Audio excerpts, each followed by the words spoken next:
Business AS level, January 2024, for question 1. Said, define the term demand from extract A, line 7.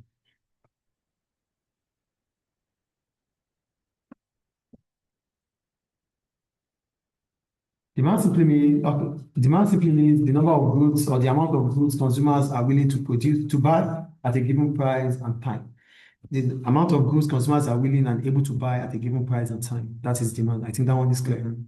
Go to question 1B. Are you there? Yes, sir. Okay.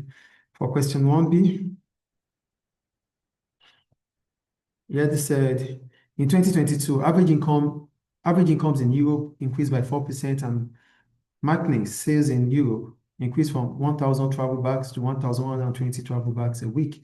Using the data, calculate the income elasticity of demand for Markney's travel bags. So we have to calculate using YED. So YED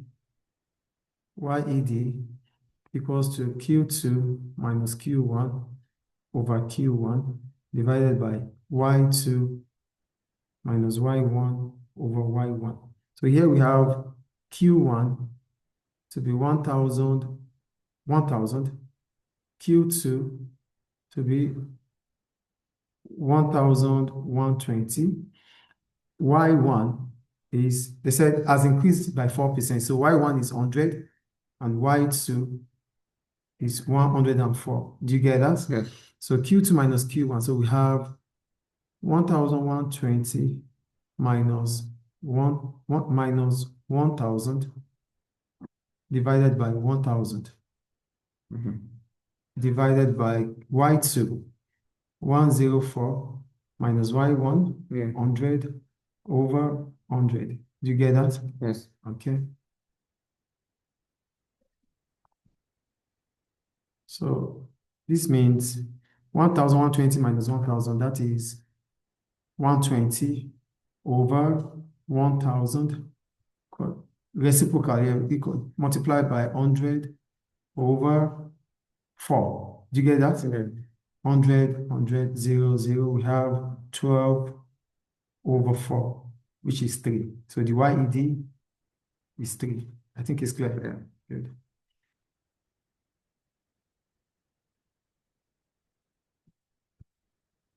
So go to the next question. Are you there? Yeah. It said,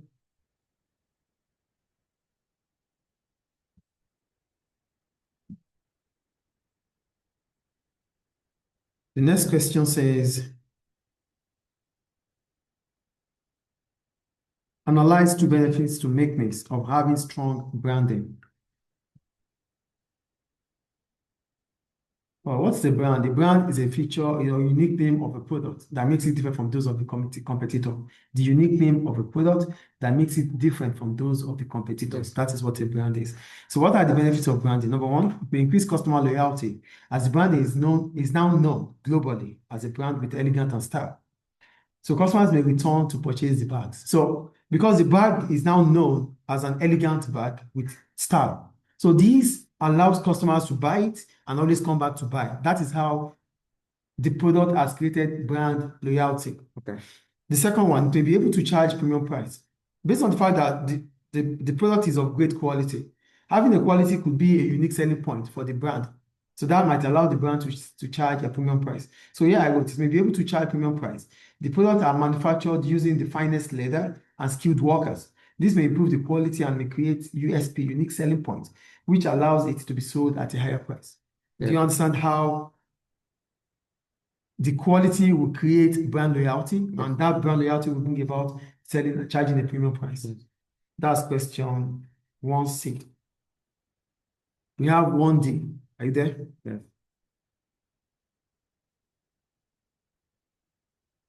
For question 1D, they said, aesthetics is one element of the design mix. Discuss the importance of aesthetics to Markney's when designing its products.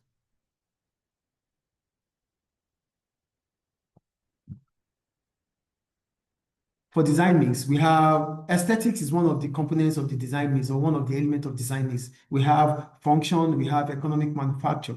So for design mix, we have aesthetics, we have the function, and we have economic manufacture. Those are the elements of design mix. So for aesthetics, it implies to the appearance of the product. So the look of the product in the eyes of customers. That is what aesthetics is. So for aesthetics, aesthetics is likely to be important to make this, as the bags produced must be the bags you are producing must be appealing to customers. And to be appealing to customers, it simply means it looks attractive to customers. That might attract potential customers and even retain existing customers. So with this, we may in turn increase revenue for Meknis. Okay. Two, products such as scarves, they make scarves too. Products such as scarves are expected to be appealing to customers. If not, they may switch to buying from competitors. It's a scarf. My wife won't buy a scarf that is not nice. So it has to be attractive to them. If it is not attractive, they might switch to Meknis competitors. Okay. So that is why aesthetics is also important. However, other design needs are also important, like cost manufacture, because the cost of production is very important. If you are incurring more costs, it means you might, and the product is price elastic. It simply means you cannot pass on the high cost to customers. And as a result of that, you might not be able to sell. Yeah. So lower cost is also important because lower cost increases Meknis profitability. So not only aesthetic, that is important. Okay. Is it clear? Mm-hmm. Any question about that? No. And we have question, no, and I mean, okay, and we have question 1E. Are you there? Yes. For question 1E, they said, assess benefits to a business such as Meknis of using the Boston matrix to make decisions on its product portfolio.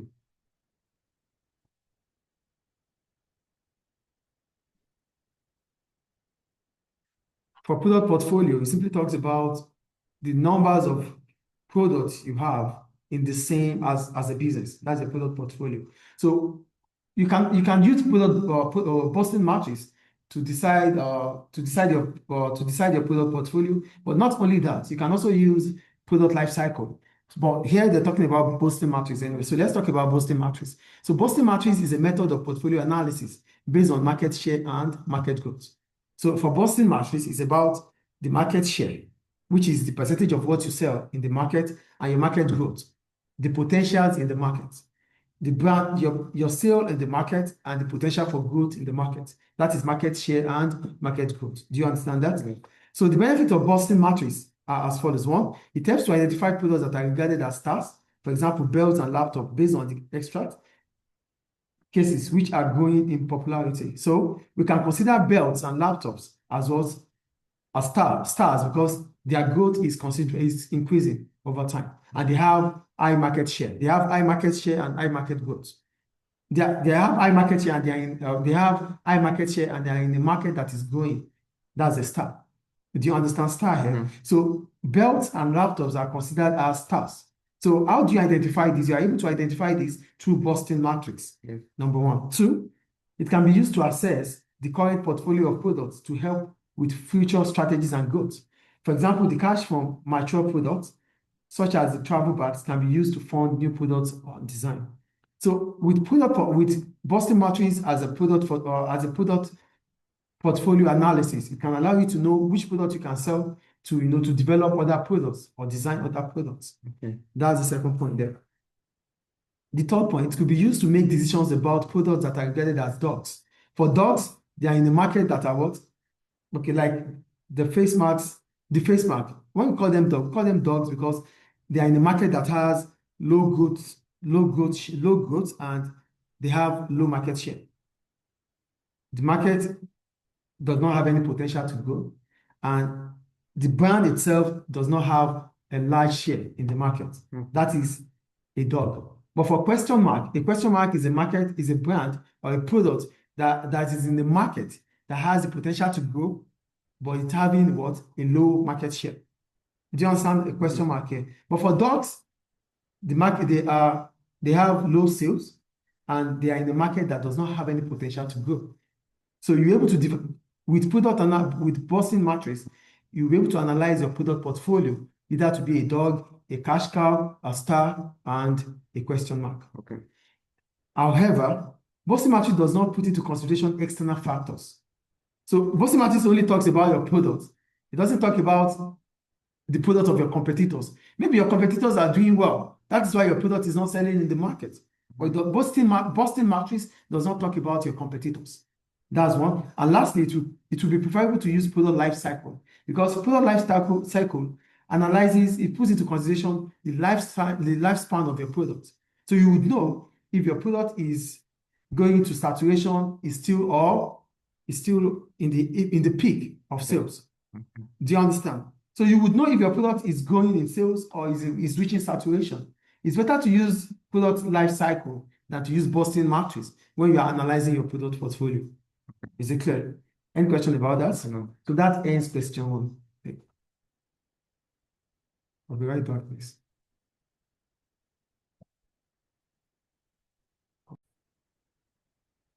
So for question 2, they said define the term social objective. That's the first question.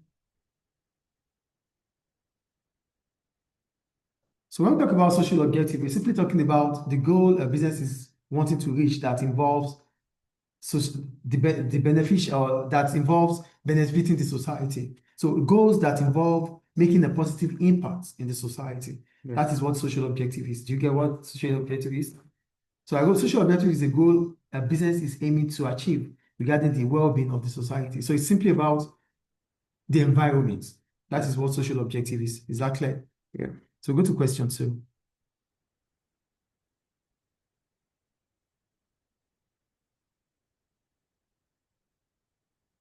So for question 2, they said, using the data in extract C, calculate to 2 decimal places the average global revenue for the fast food.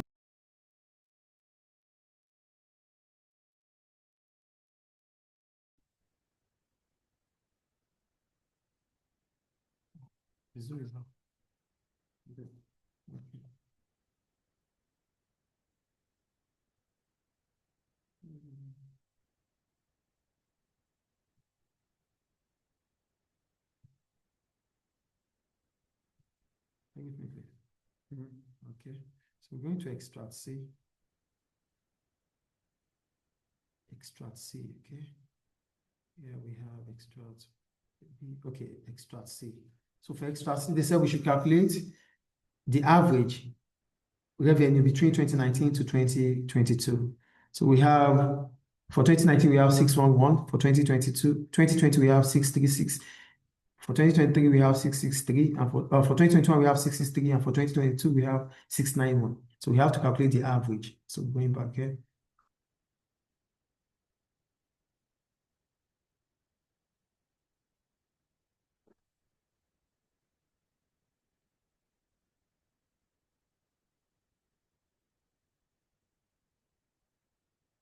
So for question 2, the average. So we have, for 2019, we have 611. 2020, we have 636. 2021, we have 663. And 2022, we have 691. We have to calculate the average. So we're going to add all together. We have 611 plus 636 plus 663 plus 691 divided by 4. And that gives us 260 over 4, which is 2601 over 4, which is 650.25 billion, right? So go to question C. Are you there? They said, analyze 2 factors that may lead to a change in supply in the fast food market. So first, what is supply? Supply is the amount of goods producers are willing to produce at a given price and time. That's the supply. Do you understand that? Yes. So what are the factors that may lead to a change in supply in the fast food market? 1, advancement in technology. So technology makes things to become better and faster. So here I go. Technology means the process of making food needed to be faster and better. So this will increase efficiency, and as a result, the business may be able to reduce its cost in the long run and generate more profits. So with advancement in technology, the process of making food becomes faster and better, and that brings about efficiency. And if there's efficiency, it reduces the cost of production, which increases the profit in the long run. Okay. Why do we mention the long run here? We mention the long run here because to invest in technology is expensive in the short run, but in the long run, you enjoy the benefits. Do you get that? Another factor that might affect supply is external shocks. So here I wrote, these are situations that are beyond the control of the business. For example, COVID-19. So which is a health crisis. This may affect fast food businesses to open, and this will reduce the quantity of meals supplied to consumers. So that's another factor that might bring about reduction in supply. So first one increases supply, shift the supply curve rightward. The second one bring about a reduction in supply, which shifts the supply curve leftward. Clear? Okay. We'll go to question 2E. Are you there? So we might as well draw a graph for that. Let's say advancement in technology, advancement in technology, advancement in technology. So let me draw the supply graph here. Oh, sorry, we have, because it's supply. Let's say we have a supply curve. So let's say we have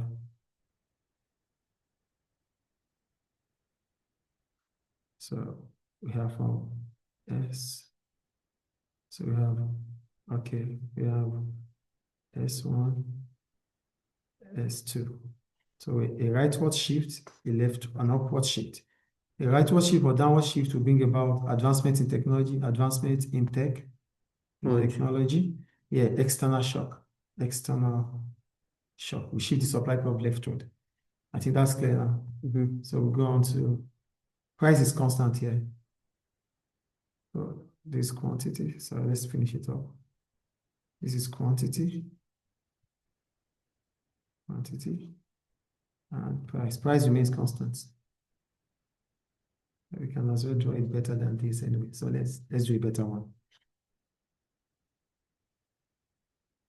Let's do a better one here. So we have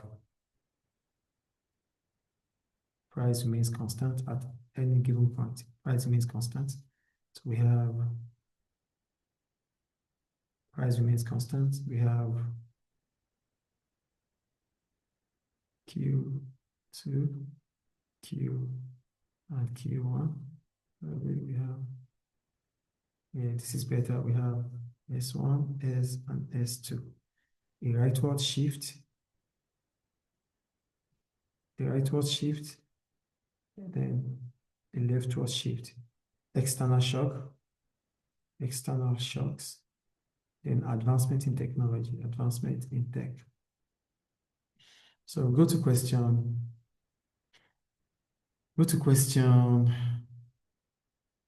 D. Are you there? They said, discuss the benefit of a fast food business of using emotional branding to promote its products. Emotional branding. So for emotional branding, it simply means you are forming a relationship between the product and the customers by manipulating their emotions. You are manipulating the emotions of customers by creating a bond or a relationship between the product and the brand and the customers. Do you understand emotional branding? So what are the benefits of emotional branding? Number one, the message passed across in the emotional branding advertisement may help the business differentiate itself from rivals in the fast food industry and may in turn bring about competitive advantage. So, emotional branding involves using a form of advertising, passing the message across that, that makes customers to be emotionally attached to you. So the kind of message you pass across might attach customers to your brand, and that might give you a competitive advantage over your competitors. 2, according to the extract in line 9 to 10, KFC announced it will donate any food that would have been wasted to charitable causes. This may allow customers to feel that KFC is behaving ethically. As a result, may improve its brand reputation and increase revenue. Do you get the second point there? That's according to the extract. Emotional branding may bring about brand loyalty. How? According to the extract, McDonald's commitment to use recyclable packaging is a form of corporate social responsibility. This may appeal to customers and they will subsequently return to buy from McDonald's. So CSR is a way to emotionally attach your brand to the customers. However, some customers may not be interested in business pursuing CSR or not, which means such decision may have little or no impact. Also, it may not be a sort of product differentiation if other competitors are using the same. So if other competitors are using the same method you are using, so in the eyes of customers, you are the same. So that might not change or have any impact on your purchase, on buying your product. Do you get it? Any question about that? So we have question 2E.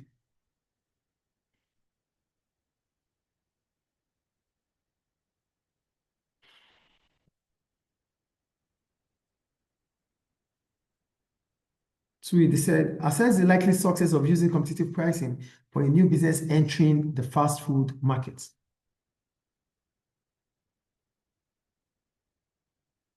For competitive pricing, it simply means the business is a pricing strategy that allows the business to charge almost the same price as those of its competitors. That is competitive pricing. Do you get that? So what are the benefits of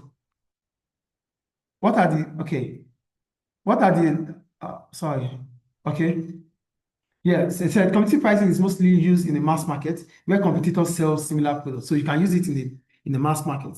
So in a competitive market such as the fast food market, customers may be faced with wider choice, therefore may opt for cheaper brands. This means it's important for fast food businesses to use competitive pricing. So why is it important for fast food businesses to use competitive pricing? It's important for them to use because mostly fast food market is highly competitive. Although when you look at it, it is more of a monopolistic than the competitive pricing, than the competitive market. But whatever the case might be, they are selling food. So which simply means customers might place, they have wider choices. And because they have wider choices, they may choose to buy from a cheaper brand. So which simply means for you to sell, you have to, to sell at the same price as your competitors, to give you a chance of selling to customers. Two, fast food may be purchased when the level of income falls. So sometimes fast food may be considered as inferior products, inferior goods. So which simply means customers are conscious about what a fair price could be. And as a result of that, if you are selling at a higher price, you won't be selling. So it is important to use competitive pricing. The third one, competitive pricing may allow new entrants to sell at the same price as established brands. This may give them the opportunity to impose their brands in the market. So when you are as a new business coming into the market, when you sell at the same price as your customers, as your competitors, customers might as well want to try your product, and that might allow you to impose or establish your brand in that market. However, a new business may choose to use penetrating pricing. One of the pricing strategies that a business might use, especially when you are introducing a new product to the market, is penetrating pricing. So using penetrating pricing allows potential customers to start buying from you, and that might allow you to establish your brand in the market. So instead of competitive pricing, you might use penetrating pricing as a new business. Also, the success of the business may be determined by other factors aside price. In the case of fast food, quality of food may be very important. So not only price, the quality of food might also be important. Do you understand that? Any question about that? Yes. So we have question 3. Are you there?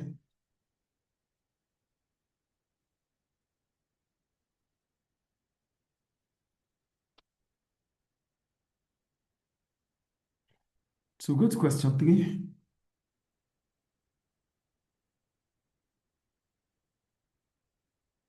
So we have question 3. They said, one of Google's goals is to create the happiest workplace in the world. Evaluate the extent to which financial methods of motivation may help Google achieve its goals. When we talk about financial motivation, or financial methods of motivation, we're simply talking about monetary ways in which you can reward employees to keep them motivated.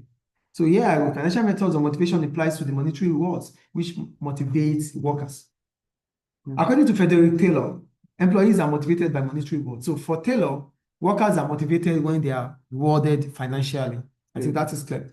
So that's another point. So for Google is in a very competitive market with businesses such as Apple and Microsoft. Yes or no? Yes. So it is important for it to use financial, because they are in the tech market. So it is important for for it to use financial rewards to keep its workers, as the workers may be demotivated if it's paying them less compared to its rivals like Apple and Microsoft.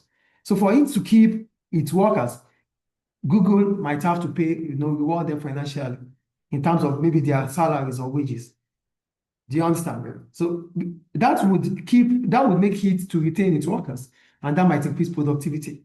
So employees may feel valued and cared for if Google provides gym or food for them at workplace. This may increase their motivation. Yes or no? Yes. Providing financial benefits such as healthcare and pensions may keep employees to fulfill their security needs. This may make them feel happy and may want to stay with Google. And that reduces Google's Google's cost on employment. Yes. However, not all employees are motivated by financial rewards. According to Elsbert, workers are also motivated with non-financial rewards. Some employees may be happy bringing their dogs to work, and this may bring more satisfaction than any financial rewards in the short term, though in the short term. Two, there are other factors that may motivate employees at work. For example, leadership style adopted by the managers in Google. So the kind of leadership style you adopt can also motivate workers. We have three leadership styles. We have democratic leadership style, we have autocratic leadership style, we have laissez-faire leadership style. So the kind of leadership style you adopt as a manager, if it is favorable to employees, that might also motivate them. Do you get that? Okay. And in summary, some employees will be motivated by financial, while others might be motivated with non-financial. Some might be motivated with both. So it is important for Google to strike a balance. Yes. In between the kind of the kind of motivational method it wants to use, so that workers will be happy at any point in time. Okay. Is it clear? So that ends paper 1. Is it time? Okay. Hold on, please. So it's 3 hours and 30 minutes, right? Yeah.